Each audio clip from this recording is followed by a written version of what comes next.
थोड़ा आज से लगभग 150 वर्ष पीछे चलें, जब स्वामी जी कार्यक्षेत्र में रहे। आज सब कुछ सामान्य दिखाई लग रहा है आर्य समाज की बहुत ज्यादा उपयोगिता नहीं है, जो हो रहा है सब ठीक है। एक छोटी सी घटना सुनाता हूं, तब पता चलेगा कि आर्य समाज ने कैसे काम किया।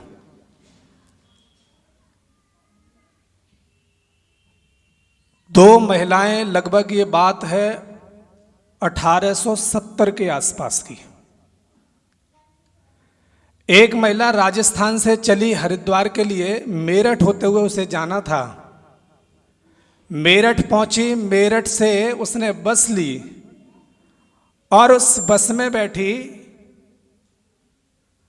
पास वाली सीट में, जैसा कि हम करते हैं कि पास वाली सीट पर एक और महिला बैठी, दो महिलाएं थी, आपस में उनकी बातचीत होने लगी। बात होते होते एक लगभग 3 घंटे का सफर था। बातचीत करते करते मित्रता हो गई और संयोग ये था कि वो दोनों महिलाएं गर्भिणी थी, दोनों के संतान होने वाली थी। बात करते करते वो कहने लगी कि बहन ऐसा है, इस कुंभ में, उस समय हरिद्वार में कुंभ का मेला लग रहा था, कि यहां कुंभ के बाद जब तुम घर पहुंचो, अगर तुम्हारे घर में बेटा जन्म ले और मेरे घर में अगर बेटी जन्म ले तो हम दोनों आपस में बच्चों का विवाह करेंगे। उस समय फोन तो नहीं होते थे। कुंभ में 2-3 दिन साथ भी रही होंगी, फिर चली गई। थोड़े दिनों बाद संयोग से राजस्थान से, जो राजस्थान की महिला थी, उसने एक पत्र लिखा और चिट्ठी भेजी मेरठ के लिए और कहा कि बहन मुझे उम्मीद है तुम्हारे घर में सब ठीक होंगे। मेरे घर में पुत्र का जन्म हुआ है और हमारे और आपके बीच में जो बात हुई थी कि हम आपस में संतानों का विवाह करेंगे,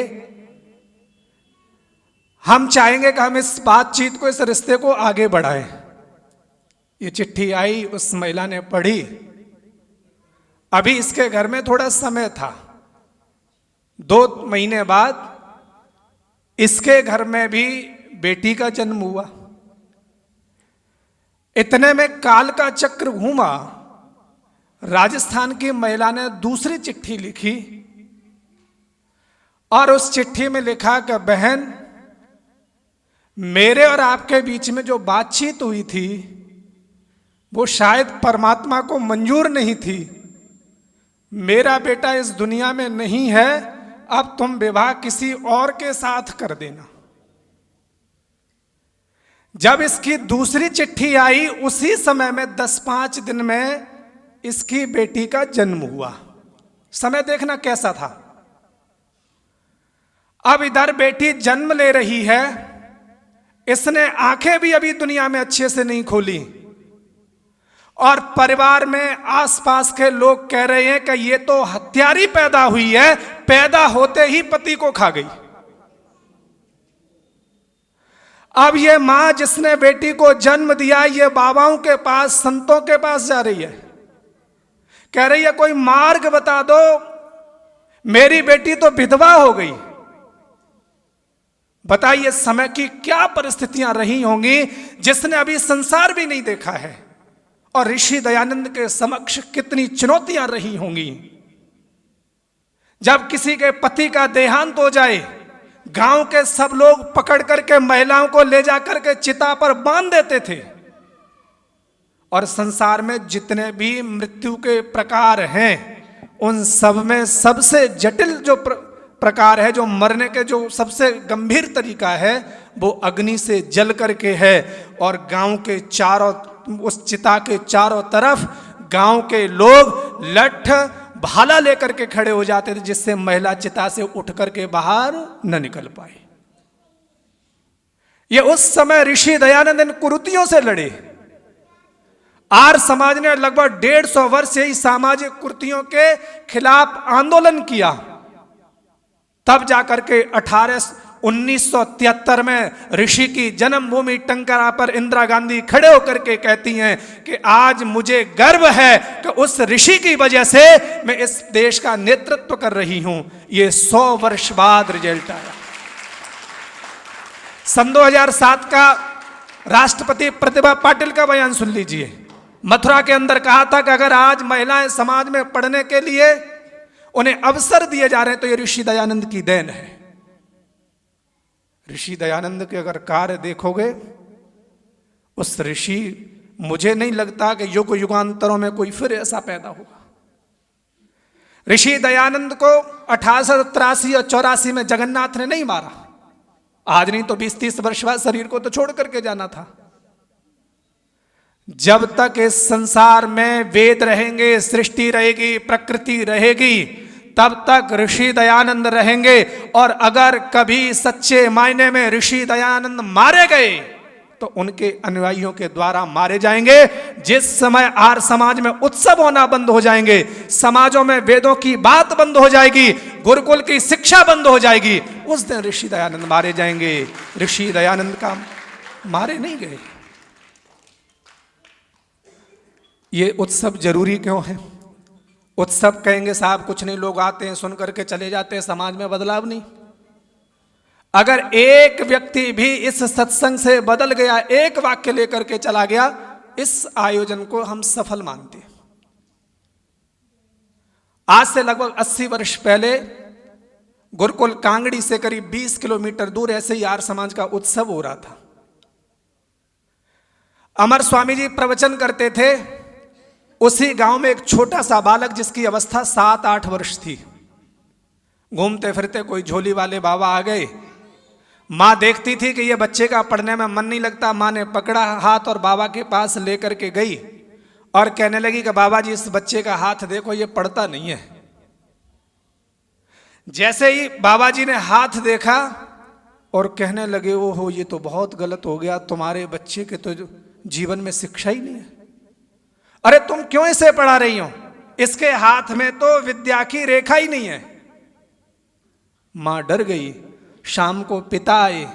मां ने कहा कि आज ज्योतिषी जी आए थे, मैंने बच्चे का हाथ दिखाया है और हाथ दिखाया तो ज्योतिषी जी कह रहे हैं कि इसके जीवन में शिक्षा नहीं है। पिताजी ने भी कहा जब शिक्षा ही नहीं है तो फिर पुरुषार्थ क्यों करना? घर में भैंसों का काम था, भैंसे पालते थे। कहा ऐसा करो 2 भैंसे और बढ़ा लो, उसका दूध बेचेंगे, थोड़े घर में 4 पैसे आएंगे। पिताजी ने थोड़े दिनों में 2 भैंसों की और व्यवस्था कर ली। अब इस बालक का स्कूल छुड़वा दिया और स्कूल छुड़ा करके बच्चा भैंसे चराने लगा। थोड़े समय बाद ऐसी आर्य समाज का उत्सव चल रहा था, माइक लगे थे, गांव में दूर तक आवाज जाती थी। एक दिन ये बच्चा शाम को आया और स्वामी जी से कहने लगा कि स्वामी जी शिक्षा के ऊपर प्रवचन कर रहे थे। ये प्रवचन के बाद, सत्र के बाद आया और कहने लगा स्वामी जी मैं भी पढ़ सकता हूँ। ये ध्यान से सुन करके जाना, क्या कितनी बड़ी बात है। उस बच्चे ने आकर के कहा स्वामी जी मैं भी पढ़ सकता हूँ। स्वामी जी ने कहा बिल्कुल पढ़ सकते हो। उसने पूरा बताया कि ज्योतिषी जी तो ऐसे कह करके गए हैं। स्वामी जी ने कहा तुम पढ़ना चाहते हो? बोले हाँ मैं पढ़ना चाहता हूँ। तो बोले पढ़ना चाहते हो तो परसों ये आर्य समाज का उत्सव खत्म होगा, तुम ऐसा करना सुबह सुबह मैं निकलूंगा, तुम मेरे साथ चलना। ये बच्चा सुबह 5 बजे स्वामी जी के पास आया। स्वामी जी उस बच्चे को गुरुकुल में लेकर के आए, गुरुकुल कांगड़ी में प्रवेश करा दिया। और जब इसका एडमिशन करा दिया, स्वामी जी ने अभिभावक में पिता के स्थान पर अपना नाम लिखाया और कहा कि इसकी फीस इसके परिवार से नहीं लेनी है, मैं छात्रवृत्ति दूंगा। वो बच्चा पढ़ा जिसके जीवन में ज्योतिषी ने शिक्षा की मना कर दी थी। वो बच्चा पढ़ा, 2 विषयों में पीएचडी की और गुरुकुल कांगड़ी का कुलपति बना और यूजीसी की मानक संस्था, यूजीसी में मानक सदस्य रहे। बताओ अगर ज्योतिषी की बातों में आ जाती मां तो एक बच्चे का जीवन बर्बाद हो जाता। इसलिए परमात्मा ने सबको बुद्धि दी है, सबको रंग रूप दिया है। कभी हताश मत होना। जीवन में कभी अनुकूल परिस्थितियां न रहे तो सिद्धांत को जानना। जब तुम संसार में आ रहे थे तो तुमसे पूछा नहीं गया था तुमको कैसे माँ बाप चाहिए, और न माँ बाप से पूछा गया तुमको संतान कैसी चाहिए। जब जन्म हो रहा था ना, तब ये पूछा गया तुम स्त्री बनोगे या पुरुष बनोगे। जब जन्म हुआ तो ना तुमसे ये पूछा गया तुम्हारा नाम क्या रखना है, तुम्हें नाम भी दूसरों ने दिया।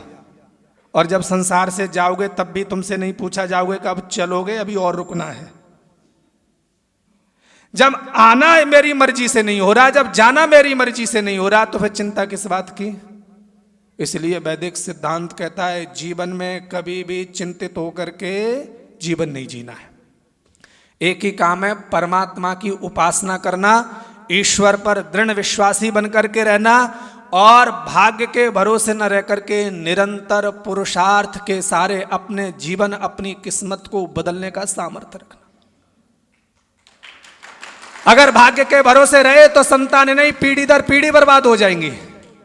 और जो मन में संकल्प सजोए हैं उसके अनुरूप पुरुषार्थ भी होना चाहिए। ऋषि दयानंद कहते हैं कि पूर्ण पुरुषार्थ के बाद जो परमात्मा से प्रार्थना और उपासना करता है, ईश्वर उसके ऊपर दया और कृपा करता है। पहली शर्त क्या है? पुरुषार्थ करना है। साम मन में संकल्प तो बहुत हैं, इच्छाएं तो बहुत हैं, बच्चा ऐसा हो जाए, हम ऐसे हो जाएं, लेकिन अगर पुरुषार्थ नहीं होगा तो कुछ भी नहीं होने वाला। केवल कल्पनाएं हाथ लगेंगी, मन में विचार तो बहुत आएंगे, लेकिन विचारों को सार्थक करने के लिए पुरुषार्थ करना पड़ेगा। और पुरुषार्थ के लिए प्रभु भक्ति की जरूरी है। पुरुषार्थ की सफलता के लिए प्रभु भक्ति बहुत जरूरी है। और प्रभु को अब लोग कहते हैं जी साहब प्रभु भक्ति में तो मन ही नहीं लगता। मन लगेगा कैसे? संक्षेप में 1 मिनट में बात समेट रहा हूं, ये भी अपने आप कह रहा है बंद कर लो अब। हाँ, अब मन नहीं लगता, लोगों के साथ जाते कहते साहब मन नहीं लग रहा। मन लगेगा कहां से? मन क्यों नहीं लगता? एक छोटा सा हकीकत जीवन का दृष्टांत वो सुन लीजिए। एक बहुत बड़े सन्यासी थे, रोज साधना में बैठते थे। साधना में बैठते बैठते खूब कहते थे परमात्मा की भक्ति जब उपासना करता हूं तो बहुत मन लगता है, आनंद आता है। अब जैसे ही साधना करते रहे, थोड़े समय बाद उठ करके सर्दियों का समय आया, जहां साधना करते थे उसके साइड में पार्क में कहते वो कुर्सी डाल करके बैठने लगे। थोड़े समय बाद वहां घूमते फिरते कोई मोर आ गया। स्वामी जी को बहुत अच्छा लगा, मोर अच्छा लग रहा है देखने में। स्वामी जी ने कुछ अनाज मंगाया, उस मोर को डाल दिया। मोर खा करके चला गया, वही क्रम चलता रहा। दूसरे दिन स्वामी जी साधना से उठे, देखा थोड़ी देर बाद मोर फिर आ गया। स्वामी जी ने अनाज मंगाया, फिर मोर को डाल दिया। ये क्रम चलता रहा। 8-10 दिन हो गए। अब 8-10 दिन बाद जब स्वामी जी साधना में बैठ रहे हैं तो अब कौन आ रहा है? साधना में मन नहीं लग रहा। अब मन कहां पहुंचा? मोर पे। जब भी आंखें बंद करें स्वामी जी के मन में कौन आ गया? वो स्वामी जी ने 10 दिन उस मोर को अनाज खिलाया तो मोर आने लग गया। और आपके यहां कितने मोर दिन में आते हैं? इस मन के मुडेरे से एक मोर नहीं उड़ पाता, तब तक आकर के दूसरा बैठ जाता है। एक विचार नहीं खत्म हुआ, एक इच्छाएं खत्म नहीं, तब तक दूसरा आकर के बैठ गया। इस मन मुडेरे को साफ करोगे तो प्रभु भक्ति में मन लगेगा। और प्रभु भक्ति के लिए सबसे उत्तम मार्ग ऋषि ने बताया। अभी सामवेद पढ़ा, 1875 मंत्रों में लगभग 1200 मंत्रों में यज्ञ का विधान था। और लिखा कि तू जीवात्मन, तू पक्षी है इस संसार का। जैसे पक्षी के 2 पंख होते, एक में एक पंख तेरा ज्ञान का और एक पंख तेरा कर्म का है। अगर तेरा ज्ञान कमजोर हो गया तो तू अच्छे से कर्म नहीं कर पाएगा, और कर्म तेरे कमजोर हो गए तो ज्ञान की सदुपयोगिता नहीं हो पाएगी। इसलिए एक संकल्प लेकर के जाना। मैं नहीं कह रहा हूं कि मैं अपनी मार्केटिंग कर रहा हूं, ये शास्त्रों की बात कर रहा हूं। यज्ञ जीवन में न छूट जाए। यज्ञ छूटा मानो जीवन हाथ से छूट गया। अब के बिछड़े कब मिलेंगे, कहां जाएंगे, कब क्या होगा, कुछ भी नहीं पता है। जब भी अवसर मिले यज्ञ जरूर करना, और अवसर मिलता नहीं, अवसर निकालना पड़ता है। अब कहेंगे साहब हम तो कर नहीं सकते, तो नहीं कर सकते तो हमारा निमंत्रण ले लीजिए। रविवार को 8 से 10 यज्ञ करते हैं, निःशुल्क यज्ञ, कोई दक्षिणा नहीं, कोई कुछ नहीं। आप कर नहीं सकते, ये आर्य समाज आपको प्लेटफॉर्म दे रहा है। और अगर यज्ञ नहीं किया तो हानि कितनी बड़ी हो जाएगी। एक दृष्टांत अंत में लेकर के जाए, गंभीर बात का समय नहीं, 2 बजे गंभीर बात नहीं होगी। कहते हैं प्राचीन समय की बात है, एक किसान था, उसने पूरी साल मेहनत करने के बाद बहुत अच्छी फसल तैयार की।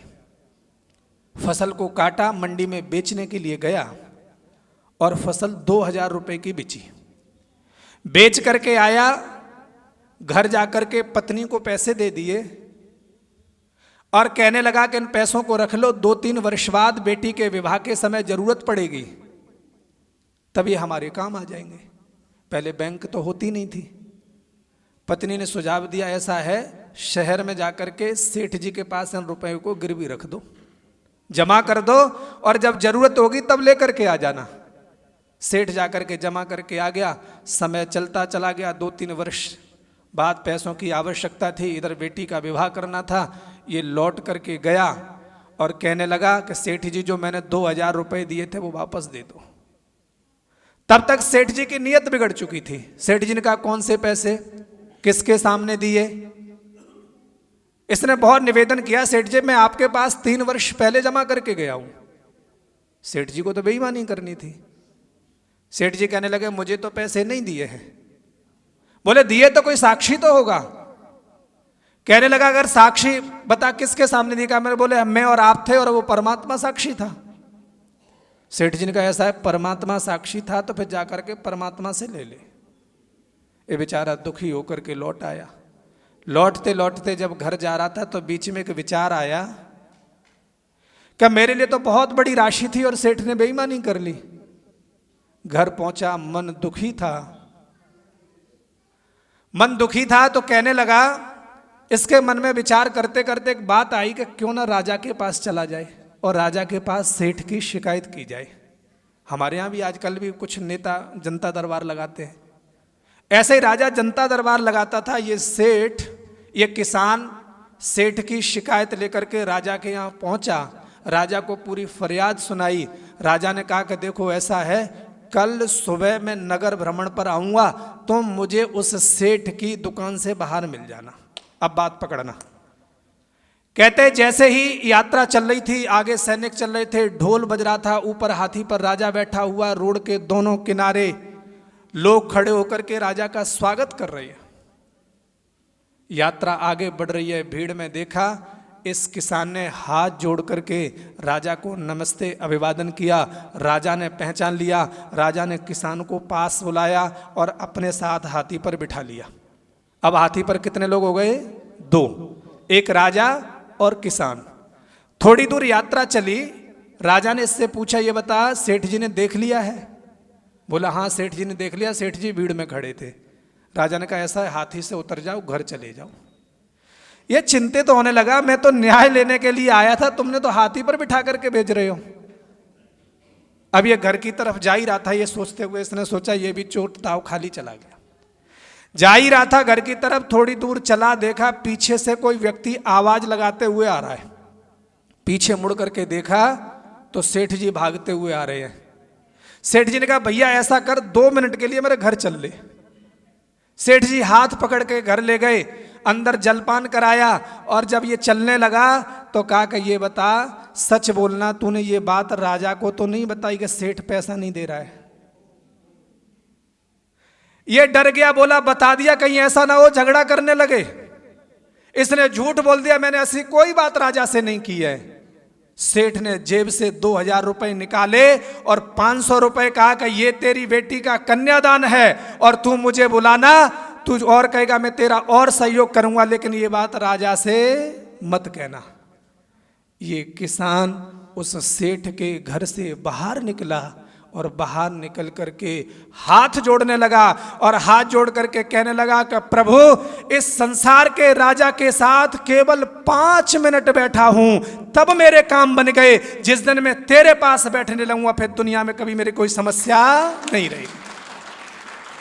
ये यज्ञ, ये सत्संग उस संसार के राजाओं के राजा का परमात्मा के पास बैठने का अवसर देते हैं। न जाने जन्म जन्मांतरों के बाद ये मनुष्य चोला मिला। अगर ये भी ऐसे चला गया तो फिर न जाने कब अवसर मिलेगा।